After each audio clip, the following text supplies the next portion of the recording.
Hello UPSC aspirants. तो history optional की series में आप सभी का स्वागत है। आई होप आप सबकी पढ़ाई अच्छे से चल रही होगी।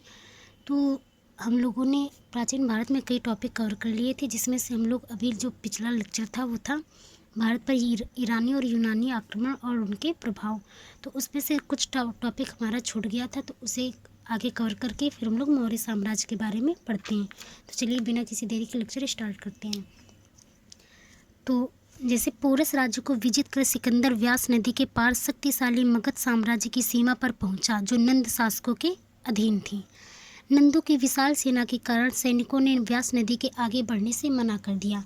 जब सिकंदर ने पोरस राज्य को जीत लिया और उसे जीतने के बाद जैसे ही वे व्यास नदी के आगे बढ़ा, तो मतलब जो आगे का साम्राज्य था वो क्या था, वो मगध साम्राज्य था, जो किसके अधीन था, नंद शासक के अधीन था।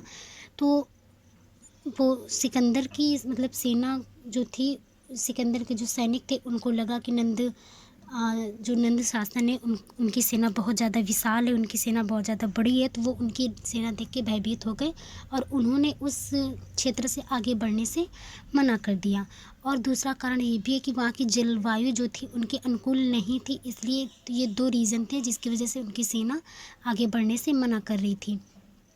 तो सैनिकों के असहयोग से बाध्य होकर सिकंदर ने वापस लौटने का निश्चय कर लिया। जब सैनिक उसका साथ देने के लिए तैयार नहीं हुए तो उसने भी हार मान ली, और मतलब हार क्या मानी, वो बाध्य हो गया और वो भी वापस लौटने के लिए उसने निर्णय ले लिया।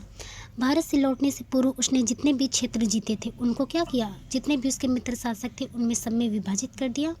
और भारत से वापस लौटने के 1 वर्ष से पहले सिकंदर की मृत्यु भी हो गई। मतलब जब वह भारत से वापस लौट कर गया अपने देश, तो उसकी मृत्यु भी हो गई। अब देख लेते हैं यूनानी आक्रमण का भारत पर प्रभाव। तो जैसे सिकंदर ने अपने प्रयास के दौरान अनेक नगरों की स्थापना की। अपने प्रवास के दौरान जब वह भारत पर आया तो उसने कई नगरों की स्थापना की थी। ये नगर विभिन्न नदियों के तटों या संगमों पर बसाए गए थे, जो आगे चलकर महत्वपूर्ण वाणिज्यिक केंद्र बन गए। यूनानियों द्वारा भारत पर आक्रमण के लिए चयनित मार्ग कालांतर में वैकल्पिक वाणिज्यिक मार्ग के रूप में उभरा। जो यूनानियों ने भारत को जीतने के उद्देश्य से जो मार्ग बनाए थे, वो आगे चलकर इन्हीं रास्तों से व्यापार भी किया जाने लगा।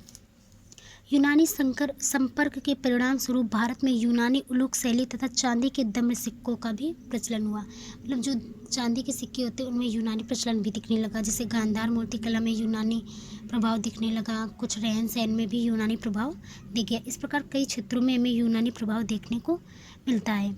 मौर्य स्तंभों के शीर्ष पर मंडित करने वाली पशु आकृतियों पर यूनानी प्रभाव महसूस किया गया है। कालांतर में पश्चिमोत्तर प्रदेशों की गांधार कला शैली यूनानी शैली से ही विकसित हुई है। तो ये कुछ प्रभाव के मेन पॉइंट हो गए। अब हम लोग पढ़ते हैं मौर्य साम्राज्य। तो इसकी जो टाइमलाइन है वो 322 से 185 ईसा पूर्व। ईसा पूर्व 3री शताब्दी तक भारत के बहुत बड़े हिस्से पर प्रभुत्व जमाने वाली मौर्य साम्राज्य की स्थापना चंद्रगुप्त मौर्य ने की थी। चाणक्य की सहायता से अंतिम नंद शासक घनानंद को पराजित करके 25 वर्ष की आयु में चंद्रगुप्त मौर्य ने मगध का सिंहासन प्राप्त कर लिया और प्रथम अखिल भारतीय साम्राज्य की स्थापना की। जो मौर्य साम्राज्य स्थापित हुआ था, वो किसने किया था, चंद्रगुप्त मौर्य ने। और किनकी सहायता से, उनके गुरु थे चाणक्य या कौटिल्य।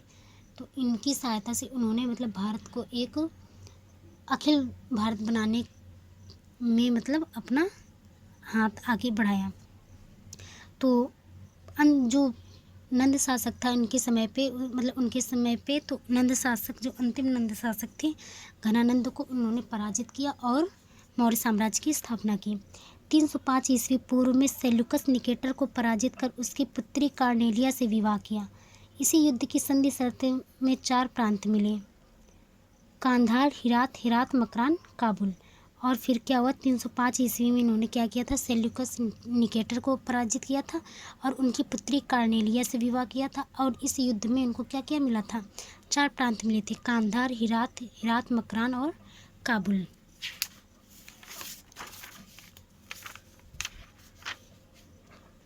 अब देख लेते हैं इनकी प्रशासनिक व्यवस्था कैसी थी। केंद्र जो इनकी प्रशासनिक व्यवस्था थी वो केंद्र था, केंद्र के बाद प्रांत आते, प्रांत के बाद मंडल, मंडल के बाद जिला, फिर संग्रहण, फिर ग्राम। और कौटिल्य के अनुसार राज्य के 7 अंग थे जिन्हें सप्तांग बोला गया: सम्राट, अमात्य, दुर्ग, कोश, सेना, मित्र और राष्ट्र।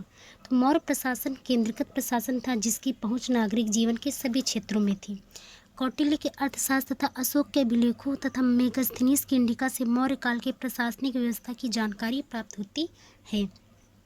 प्रशासन का जो सर्वोच्च होता था इनमें राजा होता था, और राजा के ये सब मतलब राजा का कार्य क्या होते थे: कार्यपालिका, न्यायपालिका का प्रधान अधिकारी, राजकोष पर इनका नियंत्रण होता था, मंत्री, अमात्य, अन्य प्रशासनिक अधिकारियों की नियुक्ति करते थे, कानून बनाना, दोषियों को दंड देना, जनता का कल्याण करना, ये सब राजा के कार्य होते थे।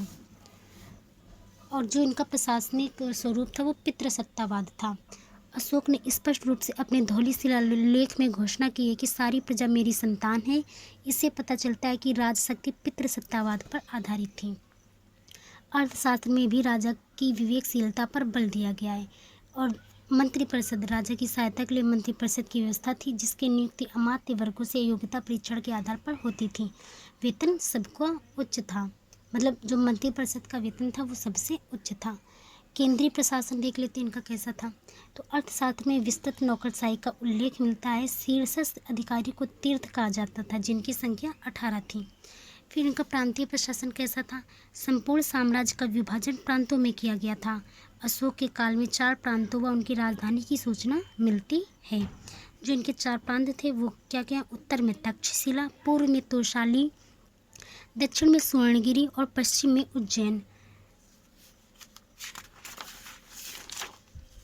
फिर आगे प्रांतों का जो प्रशासक राजकुल से होता था। अशोक के फरमान में उन्हें कुमार या आर्यपुत्र कहा जाता था। प्रांतीय प्रशासन में हमें केंद्रीयकरण के तत्व दिखाई देते हैं, क्योंकि प्रांतीय मंत्रिपरिषदों को यह स्वतंत्रता थी कि वे प्रांतीय प्रशासक को सूचित किए बगैर राजा को सीधा महत्वपूर्ण सूचना प्रेषित कर सकते थे। अब इनका जिला प्रशासन कैसा था? प्रांतों का विभाजन विभिन्न जिलों में किया गया था। जिला प्रशासन से जुड़े अधिकारी प्रादेशिक और रज्जुक कहलाते थे। प्रादेशिक जो थे उनका काम था कानून की सुरक्षा करना और भू राजस्व से संबंधित मामले देखना। रज्जुकों का क्या कार्य था? न्यायिक कार्य से जुड़ा होता था, मतलब जो रज्जुक होते थे, रज्जुक अधिकारी, वो न्यायिक कार्यों से जुड़े होते थे। जिला तथा ग्राम प्रशासक के बीच एक और प्रशासनिक इकाई होती थी जो 5 या 10 गांवों का समूह होता था। प्रशासन की सबसे छोटी इकाई ग्राम या गांव थी और इसका अध्यक्ष ग्रामणी कहलाता था। अर्थशास्त्र में ग्राम वृद्ध परिषद का उल्लेख मिलता है। इससे ग्राम के इसमें ग्राम के प्रमुख व्यक्ति होते थे जो ग्राम शासन में ग्रामणी की मदद करते थे। अब इनका नगर प्रशासन कैसा था ये देख लेते हैं। मौर्य प्रशासन में नगर प्रशासन का प्रधान नगरक नामक अधिकारी होता था। नगर प्रशासन की जानकारी मेगस्थनीज अर्थशास्त्र व अशोक के अभिलेख से प्राप्त होती है। मेगस्थनीज के इंडिका के अनुसार पाटलिपुत्र के प्रशासन के लिए 30 सदस्यों का एक मंडल था जो 6 समितियों में विभक्त था। प्रत्येक समिति में 5 सदस्य थे। इनकी मतलब जो 30 सदस्यों का मंडल था वो 6 समितियों में बटा हुआ था और हर समिति में कितने कितने सदस्य होते थे? 5-5 सदस्य। तो 5 सदस्य एक समिति में हुए तो 6 सदस्य में टोटल कितने हो गए? 36 सदस्य। तो इनकी जो प्रथम समिति थी उसका काम क्या था? उद्योग शिल्पों का निरीक्षण करना। दूसरी समिति थी विदेशियों की देखरेख करती थी। तीसरी समिति का काम था जन्म मरण का लेखा जोखा करना। चौथी समिति थी व्यापार वाणिज्य का लेखा जोखा करती थी। 5वीं थी निर्मित वस्तुओं के विक्रय का निरीक्षण करती थी। और जो 6वीं समिति थी वो थी बिक्री कर वसूल करना। तो ये 6 समितियाँ हो गई और इन सभी समितियों के क्या हो गए? ये काम हो गए। तो इन सभी के अलग अलग काम थे और इन सभी समितियों में 5 अलग अलग सदस्य भी थे। नगर में अनुशासन रखने के लिए रक्षण या पुलिस व्यवस्था भी थी। गुप्तचर व्यवस्था इनकी कैसी थी ये देखते हैं। कौटिल्य के अर्थशास्त्र में गुप्तचर व्यवस्था का जिक्र मिलता है। गुप्तचरों को कौटिल्य शास्त्र में गूढ़ पुरुष कहा जाता था। गुप्तचरों के प्रकार, तो यहाँ पर गुप्तचरों के 2 प्रकार थे, एक संस्था और एक संचार। तो वे गुप्तचर जो एक ही स्थान पर संस्थाओं में संगठित होकर कार्य करते थे। और संचार वाले गुप्तचर कैसे होते थे? एक स्थान से दूसरे स्थान पर भ्रमण करते थे। एरियन ने गुप्तचरों को ओवरसियर कहा है। अब इनकी न्यायिक व्यवस्था कैसी थी? कौटिल्य के अनुसार जो न्याय विभाग था वो कंटक न्यायालय और धर्मस्थ न्यायालय में विभाजित था। और जो इनका न्याय विभाग था वो कंटक न्यायालय या धर्म न्यायालय में विभाजित था। कंटक न्यायालय में फौजदारी मामले आते थे और धर्मस्थ न्यायालय में दीवानी मामले आते थे। और इनको मुख्य न्यायाधीश देखते थे और प्रदेष्ट कहलाते थे। ये मुख्य न्यायाधीश के अंतर्गत थे, ये व्यवहारिक होते थे। अब इनकी त्रिस्तरीय प्रणाली देख लेते हैं।